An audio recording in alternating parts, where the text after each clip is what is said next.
Hello everyone, welcome to the Miss Stories and enjoy watching. Yasha tells the story with a quiet smile, and the boys roll with laughter. Everyone knows Yasha and loves him. Young people have been gathering at his place for some time now on long winter evenings. The boys are laughing at old Liba. She was funny, that Aunt Liba. She was so protective of her Yasha. Who needs him? Small, hunchbacked, with long arms up to his knees, a big curly head. Old Liba came to their village with little Yasha a long time ago when there was war. They were either refugees or immigrants. The chairman, and Njura Kokochina was the chairman then, she did not take care of it. Extra hands could not interfere, and she left the woman at her place. Yasha was small then, looking like a little monkey. "It's no good, boy," said Grandma Clara, to whom Njura assigned Liba to stay. But Yasha climbed out, got out, clung to the ground with his gaunt legs, began to stomp a little. There was no one at Liba's but Yasha. The villagers tried to call her Liba, Lubov, Libasha. Aunt Liba. She shook her head, Liba. So she remained Liba. Worked in a bakery all her life. Liba. The heat from the oven, heavy buckets of dough, 16 hours on foot, all this did its work. Liba fell ill, Yasha took care of her mother, and by the end of the day she was gone. Friends helped me to survive the pain of loss. They did not lead me, and the neighbors, the whole village, which had already been given the title of a district center, the whole village supported Yasha. So little by little the guys who were interested in radio technology began to gather at Yasha's place. Yasha worked at the radio station in the village, and then the girls started coming over. They didn't do anything wrong. They didn't even drink. They had tea. The girls cleaned, washed, cooked. Yasha is a joker. He tells jokes, reads a lot, knows many stories. They were sitting, repairing different receivers, soldering and chatting. The girls were knitting and listening. One day Yasha noticed that a new girl had appeared. She wants to bake pies and encouraged the girls to whitewash at Yasha's place. The boy noticed that everyone would be going home by now, but she was still the last one standing, as if she was dragging it out to the end. One day, when everyone was gone, the girl hesitated. "You're in no hurry, are you? There's no rush." The girl said that she lives with her stepmother and 3 brothers in a village 3 kilometers away from the district center here with a friend until they kicked her out. Her father drinks, her stepmother doesn't need her, and told her about her misfortune. The guy cheated her. He's a traveler on a business trip. When her stepmother finds out, she'll drive her away. Where to go? So she puts bad thoughts out of her head, while she's not thinking about anything. "Come and live with me, my mother's room is free," Yasha said. "Don't worry, I won't ask anything in return. Just live like a lodger." So Variet came to live with Yasha. People speculated and speculated. The lad sighed the girl was beautiful after all, and calmed down. The hunchback was not a human being. Besides, Yasha was a nice-looking man and clever and a good house, a handy fellow. And soon Varvara gave birth to a son, Sashenka. Quietly, my friends stopped coming. The guys settled down. People wonder who they'll be to each other.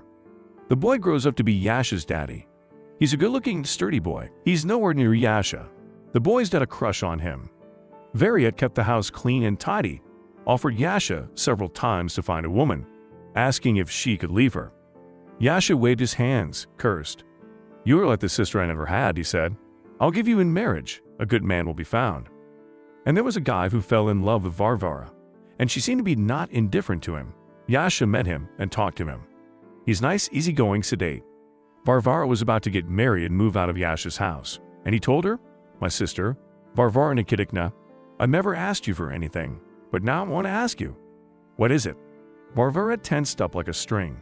"I want to ask you to give me Sasha." "What do you mean, give him to me? Are you out of your mind? Listen to me, Varia. Now your betrothed is saying that someone else's child won't be a problem. But how will his own go? You should know, Deka. How many times have you looked for the 5th corner from your stepmother, huh? I'm not trying to take the boy away from you. Leave him. You can have the boy anytime you want." My husband-to-be kind of got nervous. What am I, some kind of beast? But Varia wisely reasoned. "Sasha thinks Yasha is the father.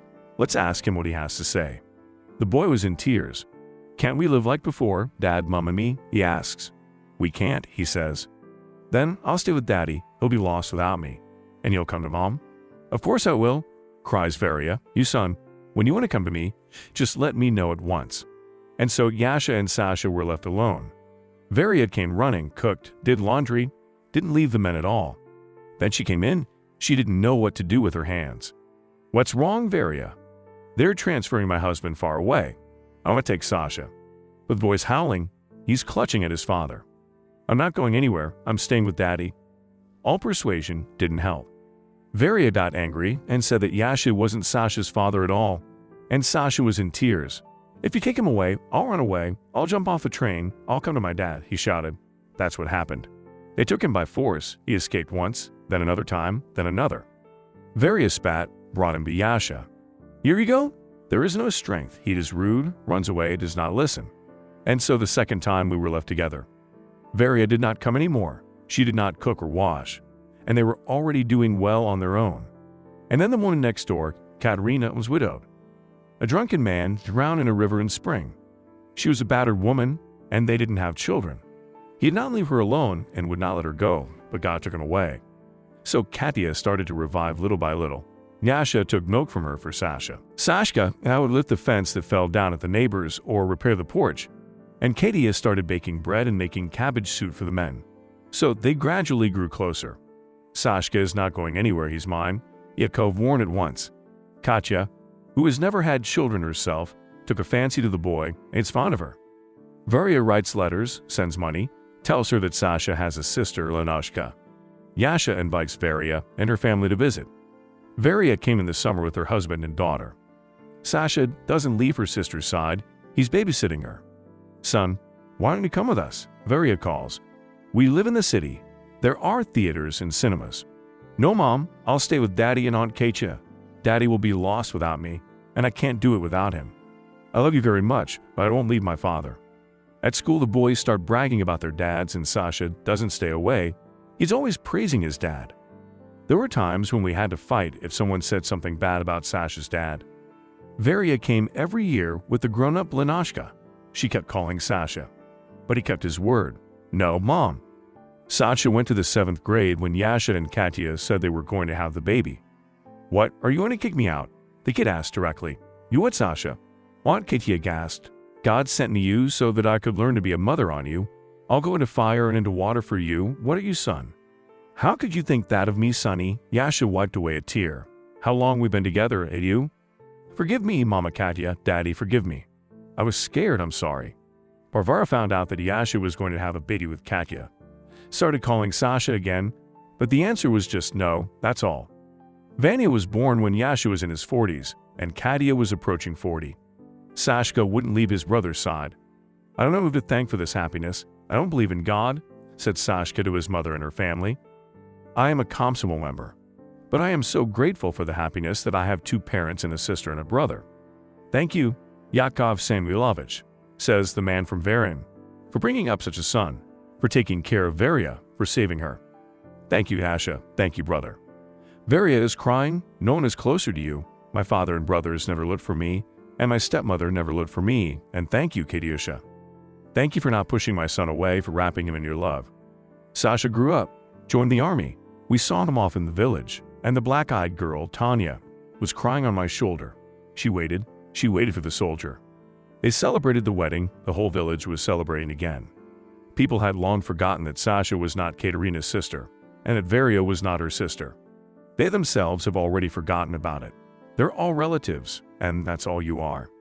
Lenina Varvarina considers Vanya's brother to be Sasha's brother. Sasha, Alexander Yakovlevich, is now a grandfather.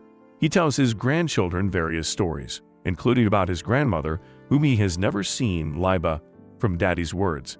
A good and cheerful woman, they say, was old Liba. She raised a good son, Yakov Samuilovich, and he in turn made so many people happy. That's how my father was. Sashka points up his thumb.